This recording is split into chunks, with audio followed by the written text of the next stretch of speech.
como podrán ver, es diabetes. Conocemos algunos, pero nos iremos conociendo. Es todo el grupo de este año, de este semestre, por falta. ¿Cuántos saben? 70, por ahí. Pero entre cirugía y medicina. No. Solo acá 70. Solo este salón. Medicina Ya a ver, chicos, vamos a revisar diabetes y sus complicaciones. Como los compañeros que están rotando conmigo se darán cuenta que diabetes es una enfermedad o es un tema muy amplio, ¿no? Los que han podido leer, revisar diabetes es un tema realmente amplio, sobre todo con el detalle que no vamos a tratar diabetes en forma superficial, sino lo vamos a manejar en una forma más profunda que se pueda. ¿Listo? Entonces, con seguridad en sus pruebas de laboratorio, exámenes en los que va a venir diabetes, pero fisiopatología. No va a haber diabetes como diagnóstico clínico o algo así que se podría preguntar en los primeros años, ¿no? Ustedes ya están terminando y obviamente el nivel en diabetes tiene que subir. ¿Ya? Vamos a ir revisando el tema. En primer lugar, hablando algo de historia brevemente en diabetes, esta enfermedad, como ven, es el papiro de Ebert, donde ya se hablaba de diabetes, ¿no? Desde más o menos 1500 a.C., sobre alteraciones como el sabor dulce, como la miel, ¿no? En la orina, ¿no? Que había hormigas que se pegaban a esta orina que algunos pacientes tenían, ¿no? Orinas de insectos, y por ahí ya se daba a entender que la diabetes ya existía muchos años atrás, ¿no? Seguimos igual palabras que vienen del griego, atravesar, ¿no? Atravesar a través de, ¿no? Hay dolencias terribles, hablan en la historia en diabetes, y se da en este tipo de documentos antiguos, ¿no? Como dolencias terribles, muy frecuentes, sobre todo en varones, que consiste en una disolución de la carne, ¿no? Y de los miembros a través de la orina, porque obviamente veían que los pacientes orinaban de más y bajaban mucho de peso. Entonces, estas escrituras están muchos años atrás, ¿no? Los pacientes nunca dejan de orinar, ¿no? El flujo es incesante y es imposible, ¿no? Dejar de beber agua, dice. Están ganando todo lo que es diabetes, ¿verdad? ¿No? Y incluso pueden llegar en el tiempo a secar sus bocas, dice, cuerpos que se resecan, se agitan, es una sed, ¿no? Que no se calma, con el tiempo expiran, dice, o sea, mueren. ¿De qué están hablando? De la cetoacidosis diabética, ¿verdad? Entonces, ya sabemos que esto de diabetes no es realmente una enfermedad por cambios de carbohidratos ni nada de esto, sino es una enfermedad relativamente muy antiquísima, ¿no? Muy bien, también hablamos, con esto terminamos en la parte de historia, ¿no? Sabor dulce de la orina fue descrita, ¿no? En el siglo XVII.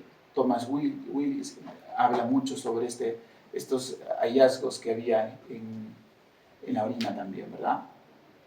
Entonces, este fue como un médico, ¿no? Que hablan mucho del rey Carlos II, donde también detalla algunas palabras importantes en lo que es diabetes. Y digamos, desde ahí ya empieza a surgir esta enfermedad y comprenderse clásicamente de qué se trataba. Luego viene el descubrimiento de la insulina con Banting y Betz. Banting y Betz descubren la insulina y digamos que a partir de este descubrimiento prácticamente podríamos decir que la diabetes tenía o tiene cura, entre comillas, ¿no? Porque antiguamente a la insulina, esta época, cursó un antes y un después, porque después del descubrimiento de la insulina, prácticamente la diabetes se curaba. Antes de la insulina, todos los pacientes con diabetes morían. ¿Cierto? Listo, terminamos con historia. Vamos a hablar algo de lo que son guías. Chicos, cuando ustedes revisan diabetes van a ver que hay un montón de guías. La guía europea, la guía asiática, la canadiense, las guías NICE, las guías latinas, las guías americanas, pero siempre hay una guía madre, ¿no? En caso de diabetes manejamos la ADA, la Asociación Americana en Diabetes, que publica sus estándares normalmente en diciembre de cada año. En este caso ya se publicó la guía de este año, ya tenemos la guía ADA 2025, de donde estamos repasando con los chicos que están rotando conmigo, ¿no? Pero IDF también, de hecho, la IDF, la Federación Internacional de Diabetes, publica guías también cada año, la Organización Mundial de la Salud también, ¿no? Entonces, lean de donde lean las guías, por favor. Nosotros manejamos ADA, ya como primera línea en endocrinología. Muy bien, no hay muchas variaciones igual. IDF saben que diabetes hizo un quinto grupo de diabetes, clasificación 5, que no está incorporada en ADA. ¿Listo? De repente, en diciembre de este año, se incorpore para el 2026, ¿cierto? Muy bien, evolución de las guías, es importante saber que las guías van cambiando, ¿no? Y por eso, digamos, hay que mantenernos actualizados siempre. Desde el 79 hay criterios, 1980 la Organización Mundial adopta una clasificación, prácticamente la importancia e incorporación de la ADA en el 97, 99 también empieza la clasificación como tipos, tipo 1, tipo 2, la gestacional, la da la OMS, ¿no? Y a partir de la última clasificación que aún prácticamente permanece es desde el 2019, la guía del ADA y la OMS dan hasta utilizaciones en diabetes, criterios, estándares diagnósticos, y bueno, de ahí en adelante no ha habido muchos cambios. Si ustedes revisan la guía del 22, del 23, del 20, así, son muy semejantes. Los cambios han sido leves, muy sutiles, ¿no? En el tema de monitoreo continuo, hemoglobina, se incorpora hemoglobina glicosilada como método diagnóstico, pero después los estándares de diagnóstico no han variado, siguen siendo los mismos desde este año. ¿Ya? Listo. Entonces, ¿por qué es importante estudiar diabetes o saber tanto de diabetes como tal? Porque en la especialidad que ustedes tengan o quieran tener, pues van a tener que saber diabetes. ¿Por qué? Porque corresponde a la cuarta enfermedad más frecuente a nivel mundial, ¿verdad? Entonces tienes enfermedad coronaria, cáncer, enfermedades respiratorias crónicas y luego viene diabetes. Obviamente hay un creciente mortalidad y una creciente, que lo vamos a ver ahora, en lo que corresponde a la frecuencia. Tenemos la frecuencia, la prevalencia global, 11% a nivel mundial, pero sí sabemos que entre países y otros países hay diferencias. La IDF, la Federación Internacional de Diabetes, da un 6.4% en diabetes en el Perú. Esto sacado en el Atlas de Diabetes del año pasado, ¿no? Porque obviamente es un año anterior las publicaciones de actualización, ¿cierto? Entonces tenemos un 6.4%, relativamente no es muy alta nuestra frecuencia en nuestro país en comparación con otros países. De cierta forma, quizás estamos comiendo algo mejor, ¿no? Quizás. Diagnóstico, chicos, ahí les voy a dejar la tabla, esto no voy a incidir en diagnóstico, pero obviamente se los tienen que aprender de memoria, ¿no? Diagnósticos, esa es la tabla de diagnóstico para el manejo de diabetes. Sabemos que hay pautas importantes, esta tabla es del ADA, obviamente te dice que necesitas 2 pruebas positivas anormales para dar un diagnóstico, ¿no? Pero hay una prueba que no necesita dos pruebas, que no se repite, que son la prueba con síntomas, ¿no? Muy bien. Hemoglobina glicosilada, dice no debe usarse en ciertas condiciones, como en todas las alteraciones que puedan alterar esta hemoglobina. También en ADA te hablan sobre estándares específicos de calidad para este tipo de diagnósticos y basamos en base a hemoglobina glicosilada el diagnóstico. Y la prueba de tolerancia a la glucosa, pues si bien es cierto es la más sensible, específica, es la menos usada. ¿Por qué será la menos usada? Test de tolerancia a la glucosa. Porque es la más molestosa hacer, ¿no? Estar 2 horas en un laboratorio, sentado, sin moverte, qué flojera, dicen, ¿no? Entonces, por eso no la usamos tanto, ¿ya? Bueno, hablemos algo de clasificación, diabetes tipo 1, tipo 2. Vale, iremos hablando poco a poco de cada uno mejor. Otros tipos de diabetes, ¿listo? Y si nos queremos meter en lo que es clasificación de otros tipos de diabetes, hablaremos alteraciones como defectos genéticos de la función. Entonces, ¿cuántas clasificaciones de diabetes tenemos según ADA? 4, ¿listo? La 1, la 2, otros tipos de diabetes y la gestacional. Si hablamos de otros tipos de diabetes, es importante esta parte porque ahí entra todo un grupo de enfermedades que seguro por ahí las han escuchado, como los defectos genéticos en la función de célula beta, ¿no? Alteraciones en cromosomas que te pueden dar diabetes, el mismo ADN mitocondrial que también te puede alterar diabetes, ¿listo? Los defectos genéticos en la acción de la insulina, creo que la más conocida es la resistencia tipo A y el leprechaunismo, ya como alteraciones en este tipo de otros tipos de diabetes. Tenemos alteraciones del páncreas exocrino, que corresponde a diferencia de un páncreas endocrino porque es un tema más estructural pancreático, ¿verdad? Entonces hablas más de pancreatitis, tumores pancreáticos, ¿no? Fibrosis quística, ¿no? Y endocrinopatías, pues existen enfermedades endocrinas que también te pueden producir diabetes, como la acromegalia, el síndrome de Cushing, ¿verdad? El glauconoma, tienes el feocromocitoma, el hipertiroidismo, etc. Tienes tipos inducidos por fármacos, pues ahí tienes algunos fármacos que te pueden producir diabetes. Creo que los más conocidos son los corticoides, ¿verdad? Los glucocorticoides. Pero también hay algunos tratamientos que usan para el VIH, ¿no? Algunos antidiuréticos, ¿ya? Y también otros tipos por infección, también hay infecciones que pueden causar diabetes, ¿no? Hay alteraciones o síndromes genéticos que también están asociadas con diabetes, ¿listo? Como el Down, Klinefelter, Snyder-Turner, las porfirias. Y acá nos falta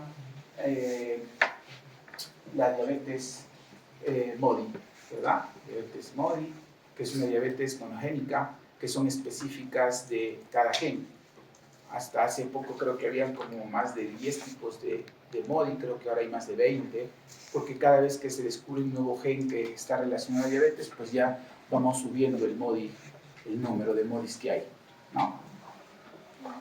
Y diabetes gestacional es todo un capítulo, también lo iremos viendo, ¿ya? Muy bien, si hablamos de diabetes mellitus tipo 1, importante ver que es una destrucción, ¿no?, de células beta.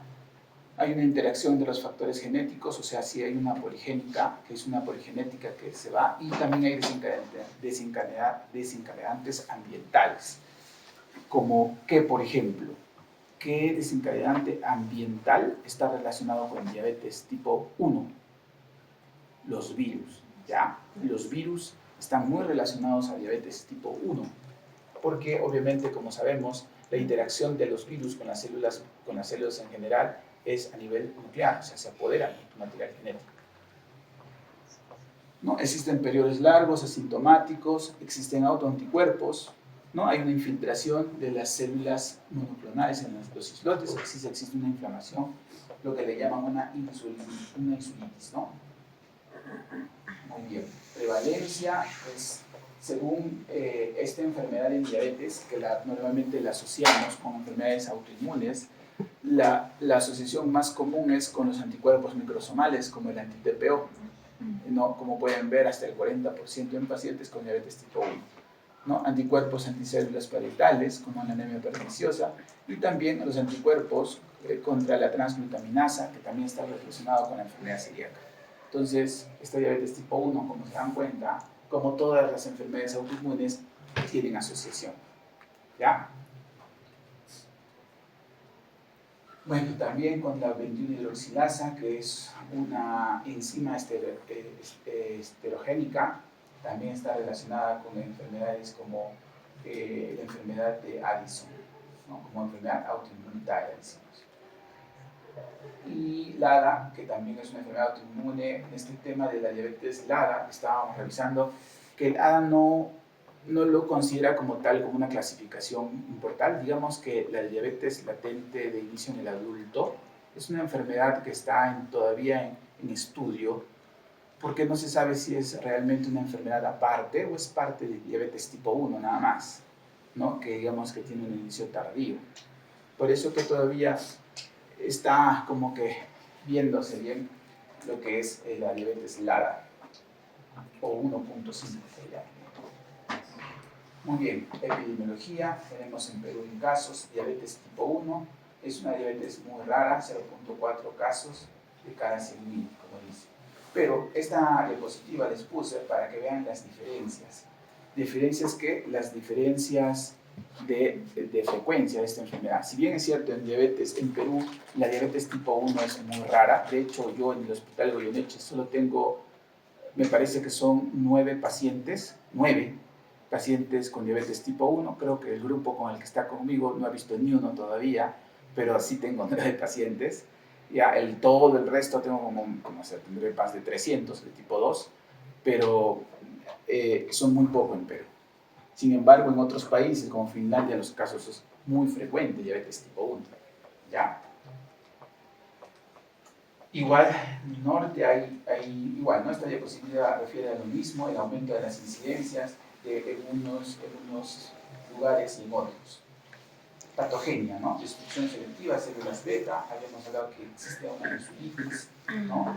Que presenta un infiltrado. Obviamente, si hablamos de un infiltrado autoinmune, hablamos de linfocitos, en este caso los citotóxicos CD4 y CD8, también están alterados los B, ¿no? Y los macrófagos.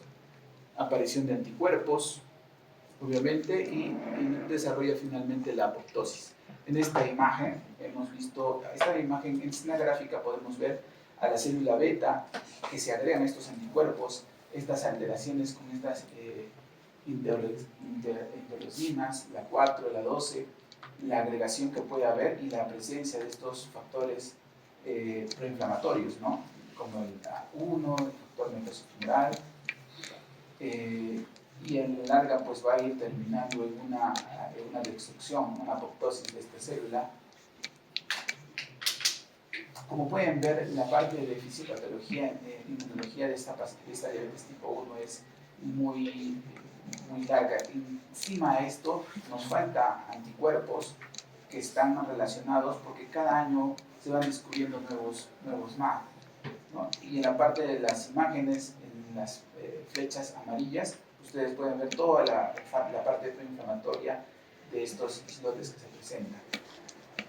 Y estos eran los antiguos descritos, como el GAT65, el IAS, ¿no? Los descarboxilasa, incluso faltan ahí algunos, pero es importante ir viendo que este tipo de anticuerpos, cada uno tiene también un cromosoma de acción. Y los haplotipos, que es importante verlos. ¿Por qué es importante ver estos tipos de haplotipos para ver el riesgo alto y bajo? Los HLA en el BQ hablan de estos números que parecen muy raros, pero para los médicos genetistas se les hace muy fácil ir viendo este tipo. Entonces, ¿por qué les puse esta imagen y por qué es importante hablar a genética? Porque ahora, chicos, a partir de esta generación, supongo que ustedes han visto, la mayoría de enfermedades se relaciona con genética. Y en el mundo ya muy moderno que nos viene la inteligencia artificial y todo esto, pues se nos va a hacer mucho más fácil secuenciar las alteraciones genéticas que va a haber. De tal forma que tú vas a ir, de acá en el futuro, no espero que sea mucho tiempo, te van a hacer un array o una secuenciación de genes para que tú veas qué enfermedad ya vas a tener.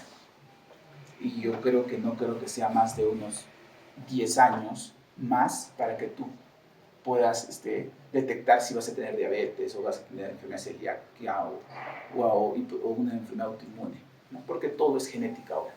Si los que han podido ver o han podido revisar artículos de revisión, si tú preguntas a cualquier IA de qué artículos son los más estudiados, te van a dar cuenta que las genéticas son los más estudiados, así como la microbiota intestinal, que son los que más estudian. Yo llevo con los grupos, yo tengo enseñando 3 años en la universidad, ¿listo? Con los 2 grupos, con los 2 años anteriores, he podido revisar un montón de artículos por día que normalmente van presentando sus compañeros. Un gran grupo de ustedes son futuristas y me presentan muchos artículos de lo que se viene, ¿no? Y está bien que se mantengan actualizados en ese tipo, ¿ya? Muy bien, hablamos de diabetes tipo 2. ¿Qué es esto? Entonces, la diabetes tipo 2, ¿con qué está relacionado? Con la resistencia a la insulina. Muy bien. Entonces, hay resistencia a la insulina, hay acrocordones, ¿no? Defectos de célula beta también, pero estos defectos son parciales, ¿verdad? ¿Con qué se relaciona diabetes tipo 2? Con la obesidad. Y si hablas de obesidad, ¿de qué tienes que hablar? De síndrome metabólico, ¿verdad? La obesidad central es diferente a una obesidad generalizada. Forma de pera, forma de manzana, que hablan de obesidad, ¿verdad? ¿Por qué la obesidad central es tan peligrosa? Porque la grasa intraabdominal es metabólicamente activa, a diferencia de la grasa periférica, ¿verdad? Por eso es peligrosa. Entonces, la resistencia a la insulina, tan solo como un síndrome de resistencia a la insulina, te lleva a una obesidad central, puede producir hiperglicemia, hipertensión arterial, inflamación, ¿no? Alteraciones, dislipidemias, sin necesidad de tener diabetes. ¿Ya? Entonces, estos son estadios previos, incluso a una diabetes. Y como dijimos, síndrome metabólico habla el OMS y el ATP3, las últimas guías actualmente, más nos vamos por ATP, casi el OMS, la Organización Mundial de Salud, se está quedando muy abajo en las guías, ¿no? Ya sus métodos diagnósticos, algoritmos, casi no lo vemos. Las guías NICE, las guías canadienses, las asiáticas incluso ya están un poco más actualizadas, ¿no? Entonces en ATP3 vemos guías y diagnóstico de síndrome metabólico. ¿Cómo diagnostica síndrome metabólico? Teniendo criterios 5 importantes. El dedo gordito, ¿qué es? Obesidad central, no entra índice de masa, ¿no? Tienes glicemia alterada en ayunas, tienes hipertensión arterial, tienes dislipidemia, pero la dislipidemia, ¿qué ve? HDL, LDL. HDL, ¿no es cierto? No entra LDL, triglicéridos. Ese sí entra. Y completas los 5. Necesitas tener el más importante, que es obesidad central, más 2 de los otros que acabo de mencionar, que están ahí. ¿Ya? Si cumples criterio de una obesidad central más 2 de los otros que hemos mencionado, estás en un diagnóstico de síndrome metabólico. ¿Ya? Muy bien.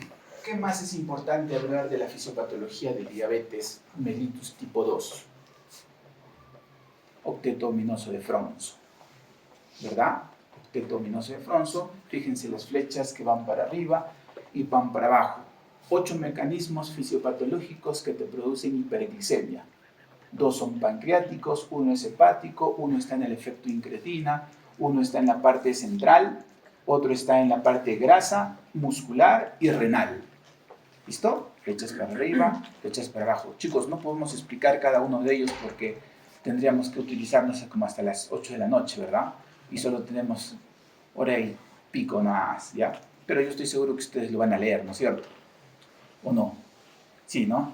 De hecho ya el grupo está leyendo, ¿no? Ya. Entonces, vean, ¿ya? Chicos, vean. Octeto ominoso de Fronzo y las alteraciones metabólicas porque puede venir en el examen. Vuelvo a repetir. A mí me han dicho que el examen de diabetes está en base a casos clínicos. A mí me parece que el caso clínico es muy fácil. No voy a preguntar caso clínico. ¿Ya? Y voy a preguntar fisiopatología. ¿Ya? El caso clínico es muy fácil. Me parece un insulto preguntar ese tipo para usted. O caso clínico. Sí, ¿no? Ok, algo de esto, hablaremos algo corto, lo más importante. Esto sí quiero aclarar porque está dentro del octeto ominoso de Fronzo, el efecto incretina y los inhibidores del cotransportador sodio-glucosa, inhibidores de SGLT2, sí es importante hablar algo porque de ahí viene la parte farmacológica. Entonces, ahí tienen la síntesis de secreción de GLP-1, ¿no? Y GIP, que son las 2 incretinas que producen nuestras células del cuerpo, células L y las células K, tanto en el ilion como el colon, producen estas incretinas que tienen un efecto de duración de ¿cuánto? ¿De cuánto? 2 minutos, ¿no es cierto? Claro, 2 minutos. Este efecto incretino es muy corto, ¿ya? Muy corto. Entonces, ¿qué es un efecto incretina? El efecto incretina es la manifestación que tiene nuestro cuerpo para elevar la insulina en 2 estados, por vía oral o por vía endovenosa. Entonces, ¿qué se probó? Que cuando Adrián se come un vaso de Coca-Cola, heladita con su hielo, ¿listo? Y Adrián se pone, ¿cuánto habrá un vaso de Coca-Cola? Ponte que haya 100 gramos de azúcar, ¿ya? De dextrosa. Y Adrián se toma esta Coca-Cola, ¿no? Heladita, rica, 100 gramos de glucosa.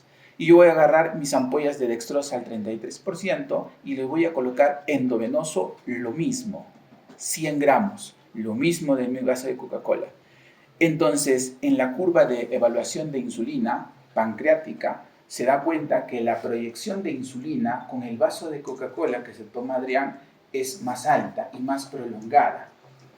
En cambio, con la glucosa endovenosa que se puso directo a la vena, como decimos, ha sido fugaz o nula casi.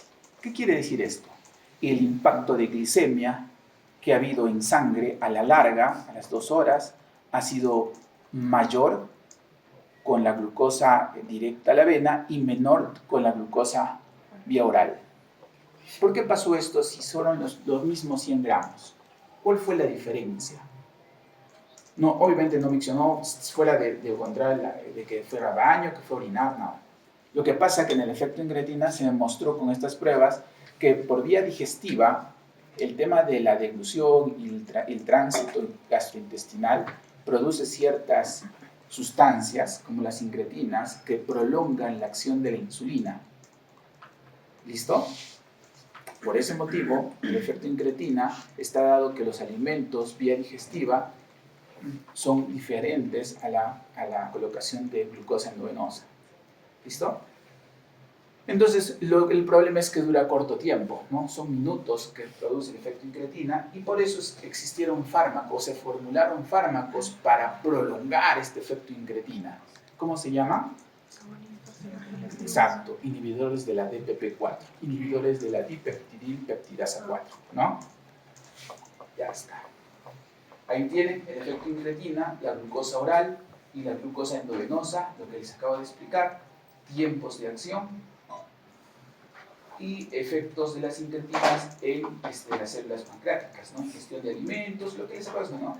Va a una liberación hormonal, intestinal, LP1 y GIP, hace esta liberación de células beta y como puedan evaluar ahí, la insulina aumenta, ¿no? La captación, tanto en hígado como en músculo, ¿no? Y es un control de glucosa en sangre, digamos, de mayor tiempo, no produce estos picos de azúcar en este efecto. ¿Ya? Aumenta la insulina y disminuye el glucagón, obviamente. Muy bien, ese es un efecto que quiero que sepa que está dentro de la fisiopatología de Fromso, que hemos visto. El otro que les estoy poniendo es lo que corresponde a los inhibidores de la SGLT2. Entonces, los SGLT2 están en los canales, ¿no? Son canales, son portadores, túbulo contorneado proximal, como tú dices. ¿Y su acción cuál es? ¿Cuál es lo normal? ¿Quién fue esta pregunta? ¿Cuál es lo normal?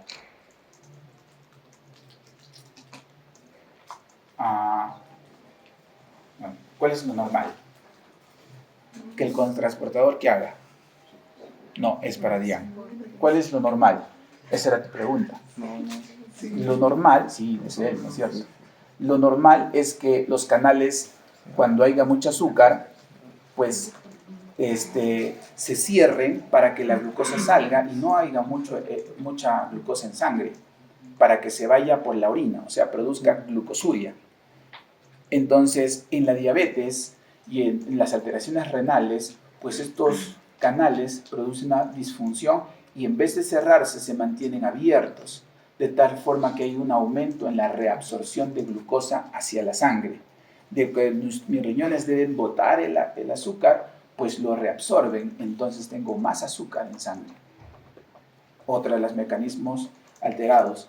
Entonces, en el octeto ominoso, como pasa esto y estos canales se abren, entonces existen unos inhibidores de las SGLT2 que hacen que el canal se cierre y de esa forma la glucosa ya no se va a reabsorber, sino se va a ir por vía urinaria, ¿no? Producen glucosuria.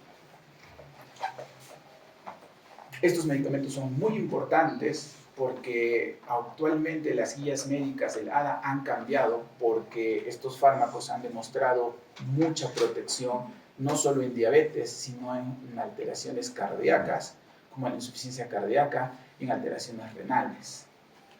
Miren chicos, cómo va la medicina. Se descubrieron estos fármacos y las guías cambiaron.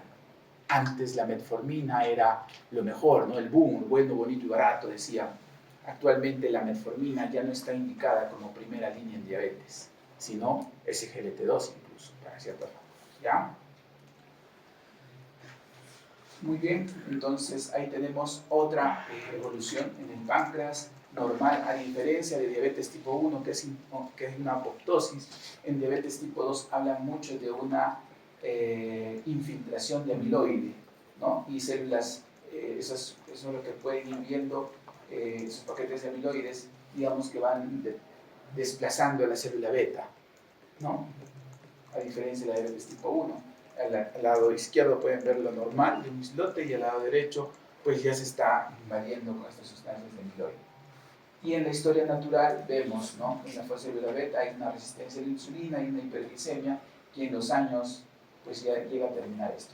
Esta diapositiva solo le puse para tratar de ir viendo lo que hablan sobre diabetes 1.5, diabetes LADA, como dijimos, una diabetes latente autoinmune del adulto.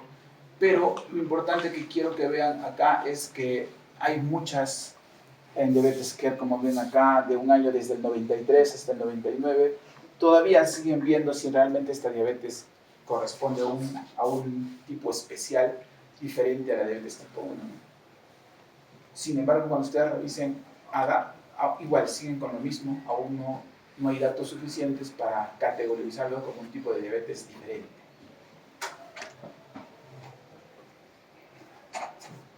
Muy bien, factores involucrados en la progresión de esta enfermedad: destrucción de células beta, predisposición genética a diabetes tipo 1, ¿no? La regeneración de células beta parciales puede haber. En sí, a ver, vamos a pasar este cerca. En LADA, como dicen, normalmente hablan de edades, no menos de 35 años, ¿no? Están relacionados con anticuerpos GAT también. Hay péptido C alterado. El tema del péptido C creo que hemos hablado con algunos de ustedes, que nos sirve mucho para tipificar la reserva de insulina en célula beta, ¿no? Entonces tipifica eso. ¿Listo? Tenemos los anticuerpos, ahí se puede ir puesto la frecuencia. Hay muchos más, chicos. La ADA te pide 3 anticuerpos, pero lo que quise con esta diapositiva es que ustedes vean, según el estudio UKPDS, es un estudio en el Reino Unido que se hizo el estudio más grande de diabetes, ¿ya? Van a escuchar alguna vez UKPDS, hablan mucho del GAT. Entonces, anti-GAT, los anticuerpos antidescarboxilasa 65, es el anticuerpo, digamos, más frecuente en este tipo de alteraciones para diabetes. Hay una tabla donde ven alteraciones genéticas que pueden ir viendo en la 1, en la 2, la MODI, como dije, las MODI van apareciendo cada vez más. Acá les he puesto diabetes como un tipo de conjunto que relaciona una y otra. En el medio, diabetes LADA, por eso le pusieron 1.5, porque no sabían si es una 2 o una 1 realmente, ¿no? Y las alteraciones que pueden ir alrededor, deficiencia absoluta de insulina en un lado, la resistencia en otro, es para que vayan fijando según el algoritmo que les estoy pasando, ¿ya? Complicaciones en diabetes, listo, chicos, hasta ahí vamos. Diabetes tipo 1 y tipo 2, creo que ya está algo más claro. Diabetes gestacional, no sé por qué, se me ha pasado la diapositiva, ¿ya? No encuentro la diapositiva, justo la estuve revisando antes de venir y no está la diabetes. Hay una fisiopatología de diabetes gestacional, se la voy a ir pasando con el último grupo, si no, para que ustedes lo vayan revisando antes del examen. Pero bueno, estas son diapositivas, yo supongo que ustedes van a solo tomarlos como referencia, porque hay mucho más para estudiar. ¿De dónde? Harrison tiene buena literatura, supongo que leen UpToDate, que también pueden encontrar mucha información. Y ahora no necesitas mucho, ni siquiera UpToDate ni Harrison, ¿no? Se hace tan fácil como entrar a PubMed Buddy o Buddy que hablan y empiezan a pedir a tu IA para que te dé un resumen de los principales artículos de fisiopatología. Los que manejan inteligencia artificial, que supongo que deben ser casi todos, o deberían hacerlo todo, porque esto ya estamos con una medicina más adelantada, te recomiendo que utilices ChatGPT no para que te explique algo, porque eso no va a ser suficiente, te recomiendo que utilices ChatGPT para que hagas como un índice. Tú preguntas, ChatGPT, quiero que me des uno de los artículos de revisiones mayores vistos para la fisiopatología en diabetes tipo 1. ChatGPT te va a dar varios artículos que lo vas a buscar en PubMed. ¿Ya? Entonces, ChatGPT no sirve como profesor, pero sí te sirve como un índice. Igual en los artículos de revisión que presentes, puedes utilizar tus IAs para que te mande. Entonces, no vas a revisar ChatGPT, aunque también otras que te resumen, ¿no?, los artículos, pero son pagados. También válido los que pueden pagar sus artículos. Google One, por ejemplo, te da artículos en los cuales tú puedes hacer resúmenes, pasar del inglés al español, pero son plataformas que se pagan, ¿no? Pero son buenas, si es que puedes manejar eso también. Muy bien, entonces me faltaría diabetes gestacional como fisiopatología, pero sí va a entrar eso también. Complicaciones en diabetes. Esta es la segunda parte de la clase donde vamos a ir viendo las clasificaciones en complicaciones de diabetes. La vamos a dividir en dos. Antes de pasar a las complicaciones crónicas, hay unas complicaciones agudas, ¿verdad?, que la vamos a ir viendo al final. Después de las complicaciones agudas, que solamente son dos, la cetoacidosis y el estado hiperosmolar, y en algunos textos lo categorizan hipoglicemia en pacientes diabéticos como una complicación aguda. Eso también está aparte, pero es importante que sepan, ¿ya? Las complicaciones crónicas las clasificamos como macrovasculares y microvasculares. Ahí tienen macrovasculares, obviamente corresponden a vasos grandes, la cardiopatía diabética, el accidente cerebrovascular, la arteriopatía periférica, ¿verdad? Y las microvasculares, pues neuropatía a la cabeza, que es la complicación microvascular más frecuente, retinopatía, nefropatía. Para resumir, chicos, la clase y hacérselo más fácil, las complicaciones microvasculares rondan en la misma fisiopatología, porque todos comprenden un daño endotelial, ¿ya? Vamos a ver unas dos para que ustedes vayan viendo las alteraciones que pueden producir, y de acuerdo a esto ustedes ya van a tener básicamente lo mismo, se repite para todas. Entonces, los factores, dice, metabólicos implicados en la neuropatía por diabetes mellitus. Primero, la complicación de diabetes más frecuente, ¿cuál es? Neuropatía diabética. Obviamente esa no va a ser una pregunta de examen porque es muy fácil, ¿verdad? Entonces, ¿por qué se produce neuropatía diabética? Primero, cuando revisamos, existe una desmielinización. ¿Se acuerdan? El sistema nervioso periférico, tenemos vainas de mielina producidas por células de Schwann, ¿verdad? Y hay una conducción nerviosa. El primer año nos enseñaron eso, ¿verdad? Bueno, el azúcar empieza a destruir esas vainas de mielina.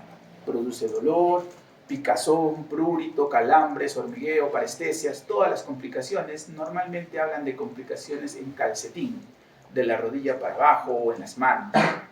Por eso son periféricas, ¿no? Tienen mucho que ver en la parte metabólica, como la acumulación de productos finales de la glicosilación avanzada, ¿no?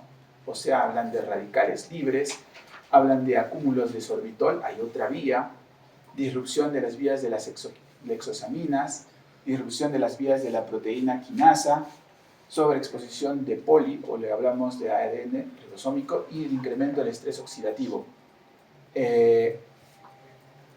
La vía de los alcoholes, sorbitol o polioles, es, digamos, la más frecuente que pasa.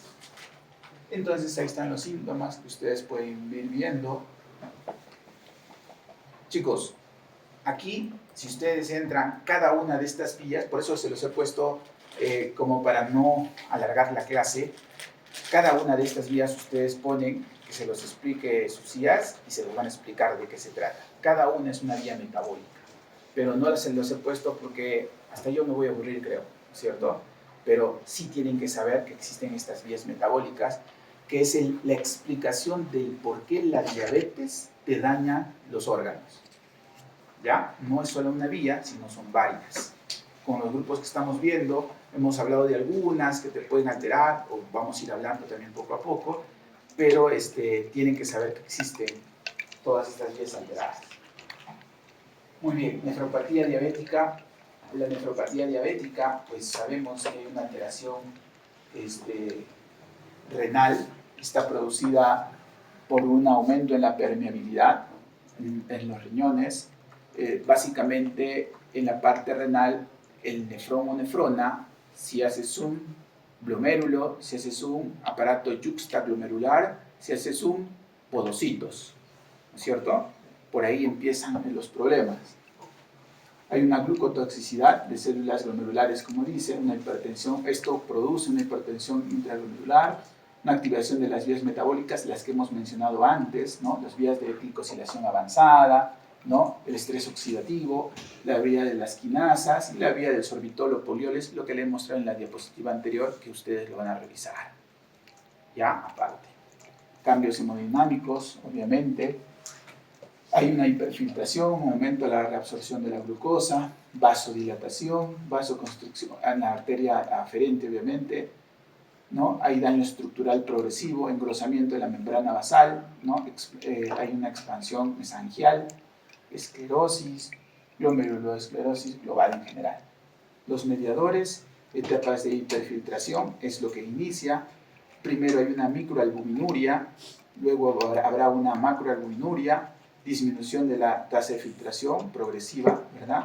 Y enfermedad renal crónica avanzada, terminamos en falla renal, diálisis y muerte, ¿no? ¿Por qué les he puesto esto? Porque la enfermedad renal diabética es, digamos, la primera causa de muerte en el paciente diabético tipo 2, crónico.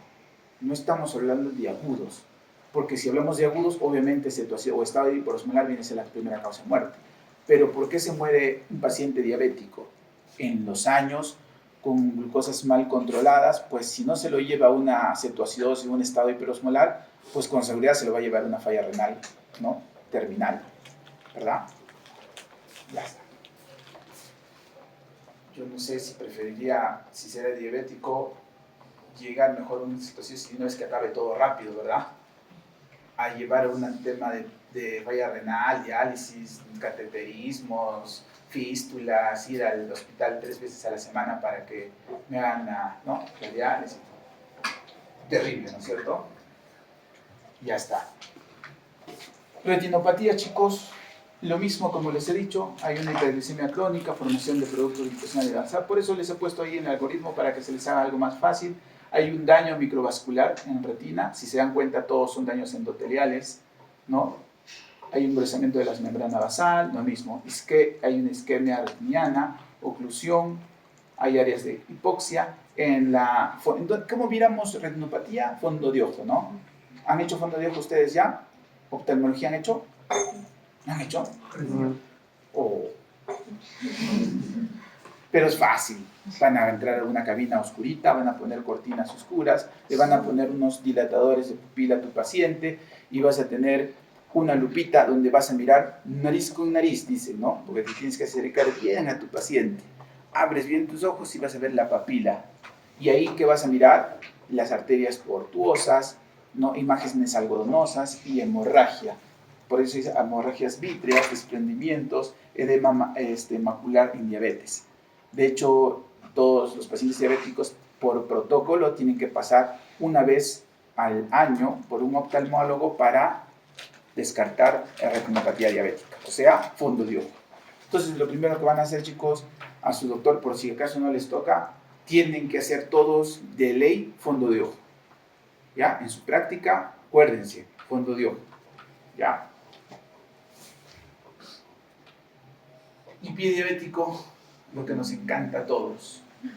Pie diabético es un tema que siempre ustedes lo han querido escuchar, ¿no es cierto? ¿Cuál es la fisiopatología del pie diabético? Lo mismo del macro y microvascular. Y en sí, a la larga, si ustedes quieren saber cómo conceptualizas un pie diabético, como una alteración metabólica y funcional de un pie. Si ustedes saben, esas son preguntas que siempre hago, sobre todo en visitas, porque no saben dar una explicación de un pie diabético. Tu pie obviamente tiene un área anatómica normal, funcional. Si ustedes se dan cuenta, ustedes cada vez que caminan, no caminan con todo el pie, ¿verdad? Tienen áreas de apoyo, el calcáneo y la cabeza de los metatarsianos. ustedes caminan, nosotros caminamos en triangulito, ¿verdad? No caminamos con todo nuestro pie realmente, lo demás está como flotando. Obviamente los sortejos, los dedos sirven como de apoyo, pero cuando tú caminas, pisas con el calcáneo, con el talón del calcáneo y la cabecita de tus metatarsianos. Lo demás es simplemente soporte, nada más. Pero las fuertes de presión va por ahí. ¿Qué pasa en la diabetes?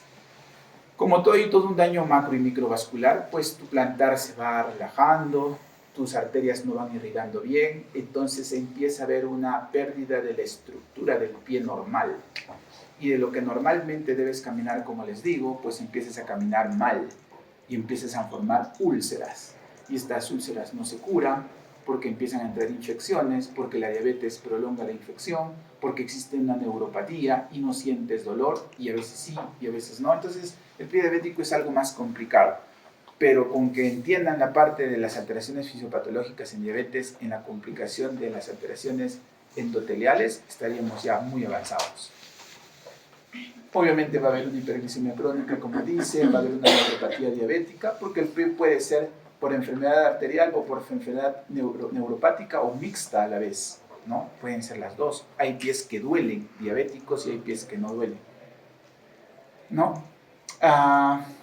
Alteraciones motoras también, va a haber una piel seca en las neuropatías autonómicas, obviamente porque no hay una buena inervación, pues las glándulas sudoríparas, normalmente nuestras manos en teoría deberían sudar un poco, claro que a algunos les suda más, ¿verdad? Pero nuestras manos tienen que tener una humedad relativa, igual que nuestras plantas de los pies. Eso es lo normal. ¿Por qué? Porque nosotros tenemos nervios que terminan en nuestras glándulas sudoríparas y dan cierta humedad a nuestras partes de nuestro cuerpo, ¿no?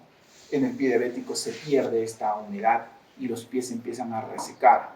Y si el pie se reseca, se agrieta. Y si el pie se agrieta, entran gérmenes y forman una herida también. ¿Ya? Entonces hay otro mecanismo de alteraciones de pie. Obviamente factores mecánicos externos existen, como infecciones, como úlceras, uñeros, que pueden por ahí precipitar un pie diabético, ¿no? Terminamos siempre en amputación normalmente. Muy bien, vamos con las complicaciones. Chicos, había hablado con mi grupo, ¿existe complicación gástrica en diabetes? ¿Existe complicaciones, qué sé yo, oculares, dijimos, de oídos, ¿no? Existe otorrinopatía diabética, lo pueden ir revisando, pero todo parte de lo mismo, ¿no? De las alteraciones microvasculares que puede haber. Entonces sí existe una otorrinopatía diabética, como habíamos hablado con el grupo, solo que no está descrita, pero ustedes lo pueden revisar. ¿Ya? Entonces no sigas la luz en diabetes, como dice, ¿no? En las complicaciones agudas, pues obviamente si sigues a la luz, te puedes ir muy allá, como dice. Factores fisiopatológicos en cetoacidosis diabética. Importante saber que existe una alteración en los casos agudos, ¿verdad? Entonces, si hay una deficiencia absoluta de insulina, ahí les he puesto un algoritmo para que recuerden rápidamente. Como el cuerpo entiende que no tenemos energía, no tenemos glucosa, pues va a haber un aumento en la generación de lipólisis, van a aumentar los ácidos grasos libres, ¿no? Va a haber más cuerpos cetónicos, lo que llamamos cetogénesis, ¿verdad? Y empieza la cetoacidosis. ¿Listo? Al igual hay hormonas contrarreguladoras que contrarregulan estos efectos, ¿no? Y van a disminuir esa captación de glucosa. Va a haber un aumento de la gluconeogénesis, ¿no? Y de la glucogenólisis. Esto va a producir una hiperglicemia, una pérdida de agua, pérdida de electrolitos, disminución de la función renal, glucosuria, diuresis y deshidratación. Cetoacidosis, cuando hablas de cetosis diabética, se refiere a los cuerpos cetónicos, ¿no es cierto? ¿Como cuáles? Beta-hidroxibutirato. Beta-hidroxibutirato, cetoacetato, acetona, claro que sí. Lo más importante es el que has dicho.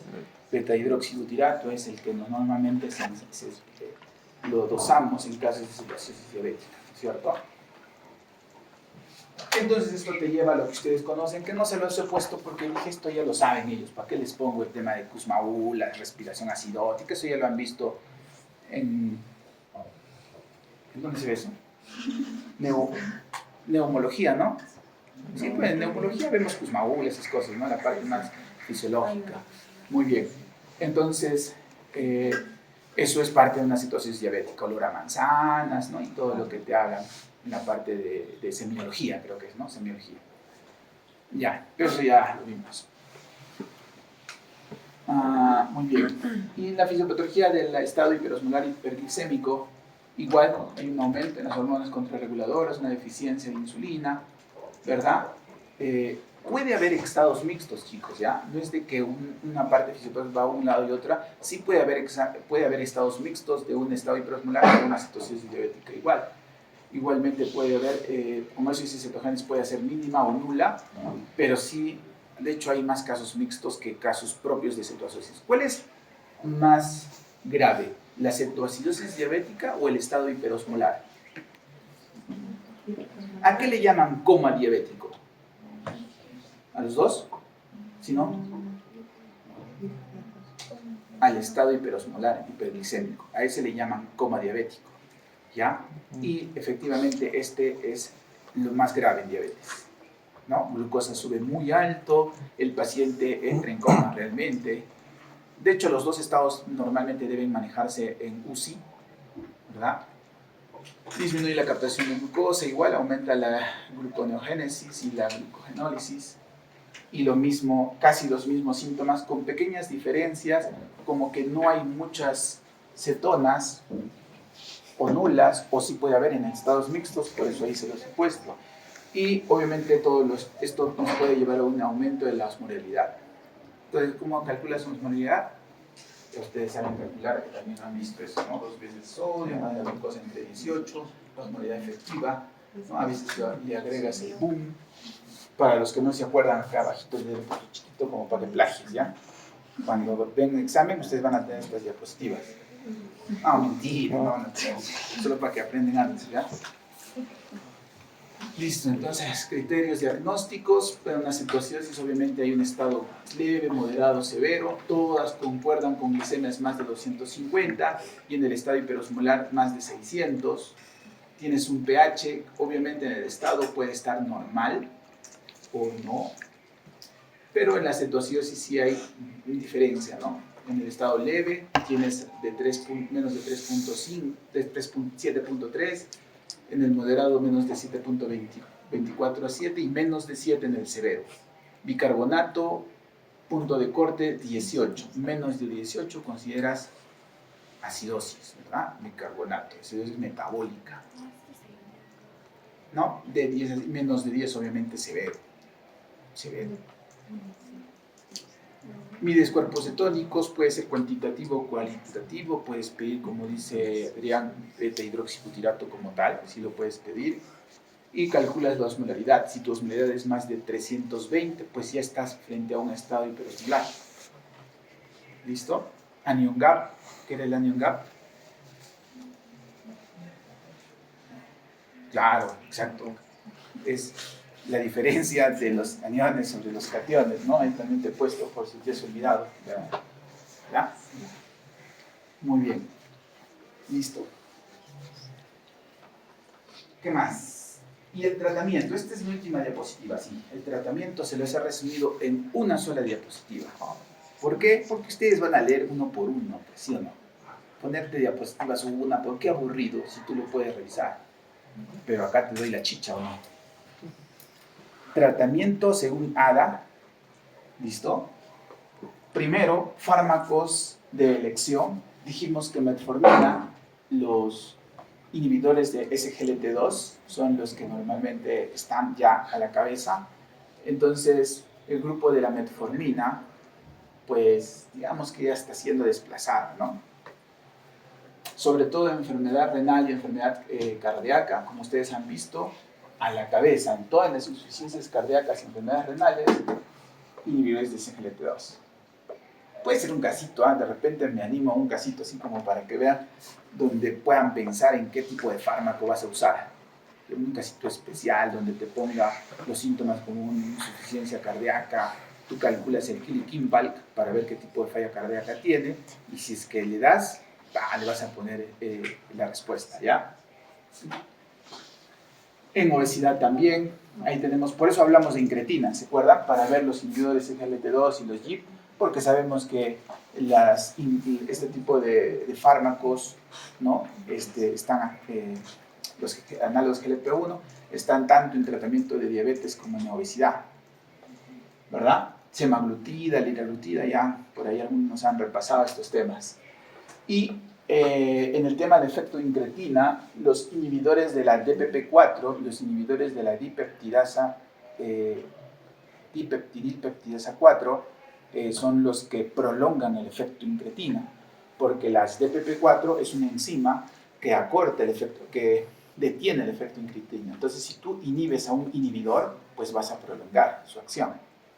Entonces, también tiene una afinidad. ¿Listo? Y las insulinas, bueno, esos son los fármacos que tenemos. Acá te los he puesto la mayoría, los DPP4, los análogos GLP-1, tienes las glitazonas que corresponden a otro grupo. No hemos puesto las sulfonilurias porque las sulfonilurias prácticamente están desapareciendo del tratamiento en diabetes, menos en Perú y el Hospital Goyeneche, obviamente. Sí.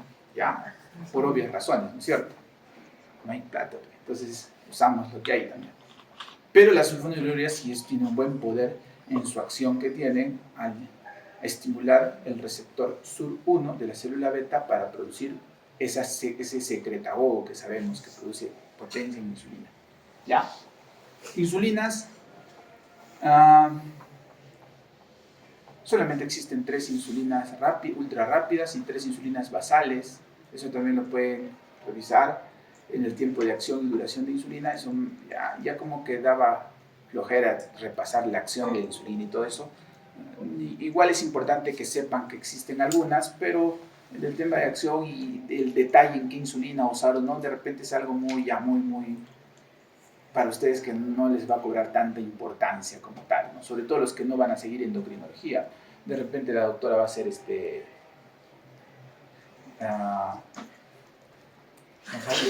todavía, ¿no? De repente va a ser, pediatra, ¿no? Claro, va a ser pediatra. Nada que ver, aunque pediatría sí tiene que ver, ¿no? Pediatría maneja diabetes tipo 1. Es que todos manejan diabetes, ¿ah? Dermato maneja diabetes, reumato tienes que saber diabetes. Hay enfermedades reumatosas asociadas. Si vas a ser cirujano plástico, yo soy traumatólogo, bueno, ahí sí me puedo rascar la cabeza, ¿no? Porque el traumatólogo, hay muchos TikTok con traumatología, ¿no? De que lo dejamos ahí mejor. Pero aún así, pie diabético, pero no, traumatólogo. Mi mejor amigo es traumatólogo, por si acaso, ¿ah? No es que esté chancando a los traumatólogos, pero mi mejor amigo es traumatólogo. Y ahí conversamos de otras cosas que no sean diabetes. Ya, chicos, les dejo las diapositivas, ¿ya? Algo que me quieran preguntar. Dice que me voy a decorar más. Yo sé que está algo incompleto, ¿no? Porque falta mucho realmente, pero he tratado de darles, digamos, lo más importante. La parte fisiopatológica creo que es lo más importante, pero si ustedes entran en esto, pues van a ir revisando. ¿Qué les pediría que revisen? Mecanismos de acción de fármacos, que sí lo deben de saber. Les pediría que revisen las vías metabólicas de las complicaciones microvasculares en diabetes, efecto incretina y cómo se produce todo el efecto incretina, la reabsorción renal de los inhibidores de SGLT2 o la función de contransportador de sodio y glucosa. Y creo que por ahí sería suficiente. Después el resto casi está por ahí. ¿Ya? ¿Alguna pregunta me quieren hacer? ¿Alguna duda? Sí, no hay dudas, ¿no? Todo está clarísimo. En caso de que un paciente ya sea diagnosticado con diabetes, Ajá. ¿cuánto podríamos esperar para que pueda desarrollar una neuropatía diabética siempre y cuando, o sea, si es que el paciente no controla bien su glucosa? Ya. ¿Cuánto tiempo? ¿Cuánto tiempo más o menos va? como todos dicen cuando alguien te hace una pregunta. Eso es una excelente pregunta. Para Todos mañana. dicen lo mismo, ¿no? Cuando alguien te pregunta, esa es una excelente, te felicito por la verdad. Normalmente, cuando nosotros pensamos que es una neuropatía diabética, y acá te daba un dato muy importante, todos piensan que la neuropatía diabética solamente inicia con la diabetes, pero como has visto, existe un estado previo como la resistencia a la insulina, lo que llamamos prediabetes, ¿verdad? Pues te comento que en la guía del ALAT, la Asociación Latinoamericana de Diabetes, que de por cierto ahora en octubre va a ser el congreso en Cusco, menciona la guía que la neuropatía diabética inicia, o sea, las alteraciones metabólicas para dañar los nervios, no inician la diabetes, inicia desde la prediabetes. ¿Qué quiere decir con esto? Que no necesitas tener un paciente diabético para que empiecen estos dolores. Si tienes algún paciente que diga, no sé, pero me ha estado acalambrando las piernas, me hormiguea la planta de los pies, he sentido molestias sobre todo en las noches, como dicen en calcetín, ¿no? O en media o en calcetín, pero no tengo diabetes, pero sí me han dicho que tengo prediabetes, pues podría ser una neuropatía diabética o el inicio de una neuropatía diabética, porque estas neuropatías tienen evolución, inician como hormigueo, siento las hormigas, parestesias, ¿no? Que le llamamos, ¿no? Pequeños dolores, pequeños calambres, pero obviamente tiene una progresión que te puede llevar a una discapacidad, porque el dolor se puede tornar insoportable. Y yo tengo pacientes con neuropatía, bueno, que no lo hemos visto con ustedes, pero utilizan tramadol, necesitan hasta morfina para calmar el dolor, ¿ya? Porque ustedes saben que los pacientes te pueden aguantar cualquier cosa, menos el dolor, ¿no es cierto? Entonces, respondiendo a tu pregunta, pues los inicios de una neuropatía diabética no necesito esperar tiempo, pueden aparecer antes de una diabetes incluso, o sea, desde un estado de prediabetes. Y los estados de hiperosmolar o cirrosis diabética, los episodios que tiene, ¿estos va a dar igual a la progresión de su neuropatía o va a empeorarla? Va a